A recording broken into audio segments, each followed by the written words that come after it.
Hello students, how are you? I hope you all are good बच्चों.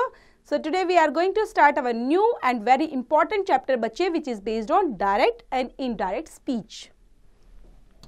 So previous classes में भी आपने पढ़ी होगी बच्चों, लेकिन यहाँ पर कुछ और ब्रीफली तरीके से हम पढ़ने वाले हैं. So let's begin. Very good.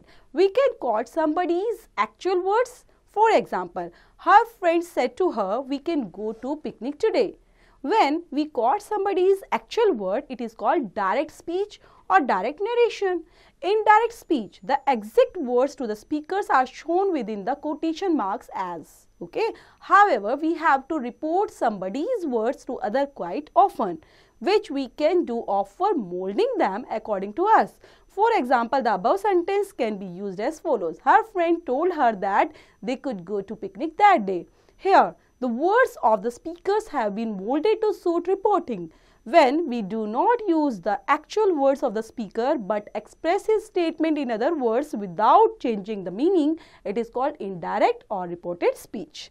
Means यहाँ पर बच्चे आपको कंप्लीट में क्या बताया गया है, जब आप किसी से डायरेक्टली बात करते हो, स्पीकर से डायरेक्ट एक्चुअल वर्ड का यूज करते हो, वो होती है डायरेक्ट स्पीच. ओके, डायरेक्ट बात करना direct speech.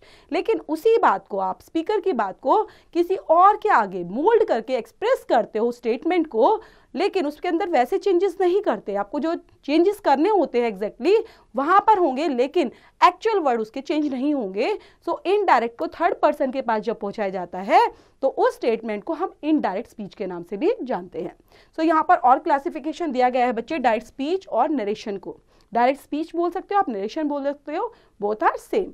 In direct speech, a sentence can be divided into two parts. The first being the reporting verb, which tells who tells to whom, and the second being the reported speech, that is the statement made. Sally said to Surbhai, "It's 8 o'clock now." अब यहाँ पर आप देख रहे हो बच्चे, जो सैली है उसने सुरभई को क्या बोला है, जो बोलने का वर्ड है, किसने किसको बोला, it is called reporting verb. लेकिन क्या बोला, क्या स्पीच दी गई, कौन सा स्टेटमेंट आया वहां पर, सो वो कहलाता है रिपोर्टेड स्पीच बच्चे. जो ये रिमेनिंग पार्ट रहता है इसको बोलते हैं हम रिपोर्टेड स्पीच. अब यहाँ पर बच्चे हम कुछ हमारे रूल्स होते हैं कि कैसे हम चेंज कर सकते हैं डायरेक्ट स्पीच को इनडायरेक्ट स्पीच के अंदर. सो रूल्स यहाँ पर हम पढ़ने वाले हैं बच्चे. We can transform a sentence on direct speech into indirect speech by following some simple rules which are as follows. First rule क्या है बच्चे, फर्स्ट रूल हमें बताता है द कोमा, क्योंकि यहाँ पर आप नोटिस किया होगा यहाँ पर हमारे सेंटेंस के अंदर कोमा एग्जिस्ट करता है यहाँ पर. ओके, सो जो कोमा है एंड इन्वर्टेड कॉमास भी हैं in the direct speech are removed and replaced by the conjunction that वहां पर लगाया जाता है. द वर्ड सेज टू, जो सेज टू वर्ड दिया जाता है बच्चे वो चेंज होता है आपका, या सेड टू भी दिया जाता है उसको चेंज कर सकते हैं आप टेल्स और टोल्ड के अंदर. First person words of the direct speech are changed according to the subject of the reporting verb. For example, he said to her, "I am your well-wisher." He told her that he was her well-wisher. Here, I has been changed to he according to the subject of the reporting verb के according यहाँ पर change होता है वो. Next rule बताता है बच्चे कि जो second person words of the direct speech are changed according to the object of the reporting verb. वो कैसे चेंज होता है, एग्जाम्पल के लिए, she said to him, "you are my friend." She told him that he was her friend. आपने देखा mould कैसे हुआ.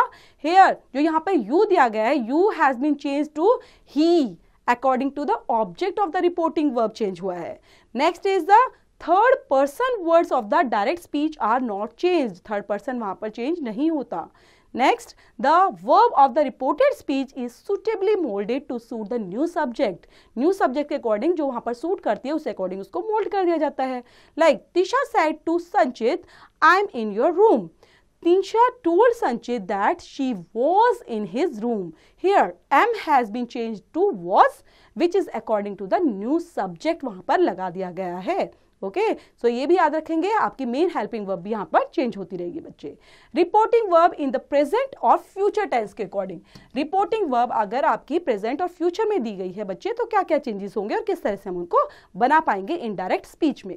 If the reporting verb is in the present or future tense, no change will be made in the tense of the reported speech. Only it will be suitably molded to suit the new subject.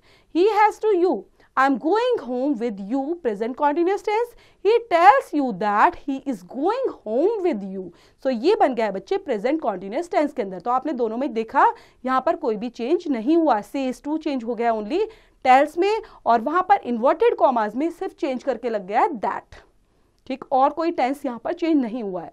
Renu will say to Raunak, I have done your homework. So present perfect ही है. देखेंगे indirect बनाते time भी वो perfect ही रहेगा. Renu will tell Raunak that she has done his homework. So यहाँ पे आपने देखा दोनों में टेंसेस चेंज नहीं हुए. सो ये प्रैक्टिस ड्रिल दी गई है बच्चे, ये आपने खुद से कंप्लीट करना है. नेक्स्ट हमारा टॉपिक है बच्चे इसके अंदर reporting verb in the past tense. अगर पास्ट टेंस में हमारी रिपोर्टिंग वर्ब दी गई है तो कैसे चेंज होगा. If the reporting verb is in the past tense, the tense is the reported speech is changed as follow. Direct speech, indirect speech. Simple present बच्चे change होता है सिंपल पास्ट में, और present indefinite change into past indefinite tense. Next देख लेते हैं बच्चे present continuous tense past continuous tense में चेंज होगा. ये सभी चेंजिंग बताए हैं बच्चे, कौन किसके अंदर चेंज होने वाला है और किसका चेंज नहीं होता. ओके, यहाँ पे सब मेंशन है. Present perfect tense, past perfect tense, present perfect continuous tense, past perfect continuous tense, past indefinite tense, past perfect tense, past continuous tense, past perfect continuous tense. No change in the past perfect tense, no change in past perfect continuous tense, वहां पर change नहीं होता. Will और शैल change होगा बच्चे would और should के अंदर as per the new subject. Can change into could and may change into might के अंदर. Change in word showing distance, time और पोजीशन को लेकर बच्चे the following words are changed as below. Ago change होता है अगर आपके बच्चे ये वर्ड जो हैं वो आपके डायरेक्ट स्पीच के अंदर आपको मिले हुए हैं. देन आप जब उसको इनडायरेक्ट स्पीच के अंदर चेंज करेंगे then you have to change according to this. Ago अगर दिया गया है डायरेक्ट स्पीच के अंदर तो वहां पर इनडायरेक्ट बनाते टाइम आपको अगो वर्ड सेंटेंस के अंदर मिला है तो आप चेंज करेंगे उसको बिफोर के अंदर. अगो बन जाएगा before. Here, there, just, then, now, then, the next day, next week, the following day, following week, this, that, these, those, thus, so, tomorrow, the next day, the following day, last night, the previous night, today, that day, tonight, that night, yesterday, the previous day. Example देखते हैं बच्चे. Direct के अंदर the manager said to the customer our guard allows entry only up to 10 o'clock. The manager told the customer that their guard allowed entry only up to 10 o'clock. Mother said, my father is looking for his car keys. Mother said that his father was looking for his car keys. You said to her, I have not picked up any book from here. You told her that you had not picked up any book from there. She said to him, the boys have been playing hockey since morning. She told him that the boys had been playing hockey since morning.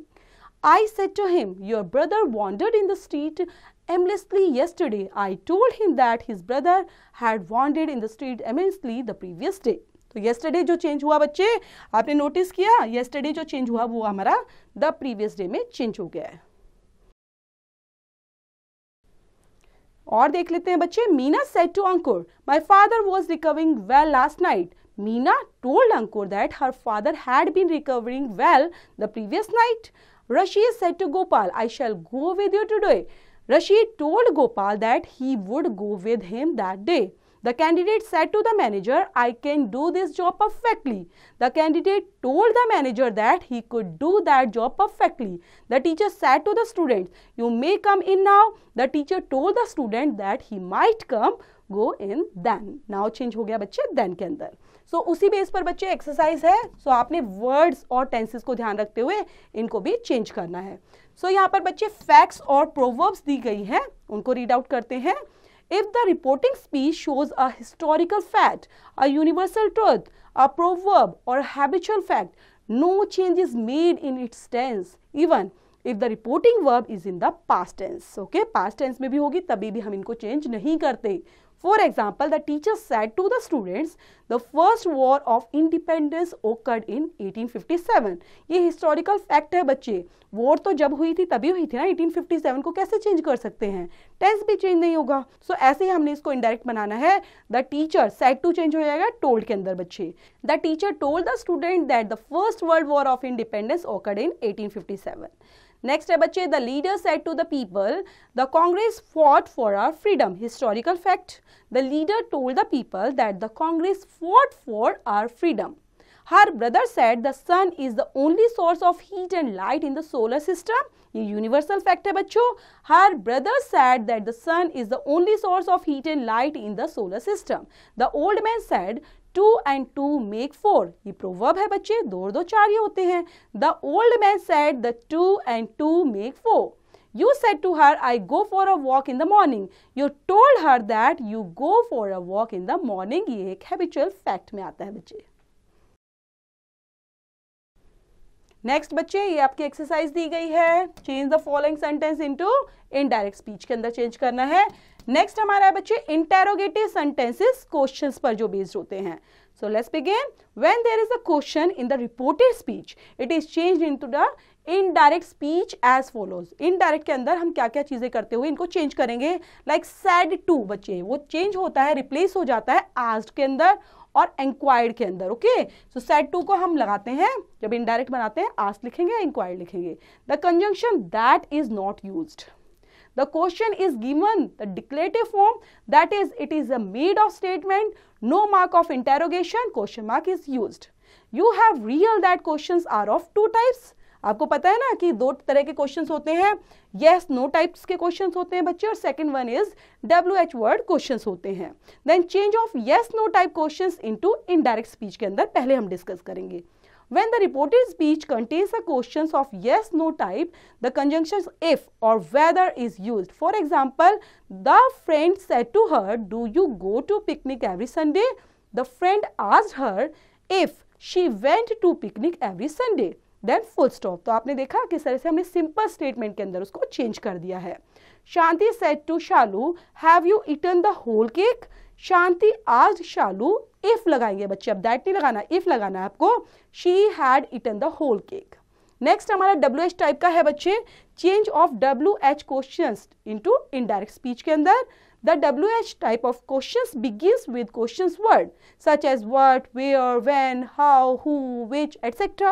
When the reported speech is a WH questions, no conjunction is used and the question is changed into a statement. Okay, वैसे ही change होगा statement में simple.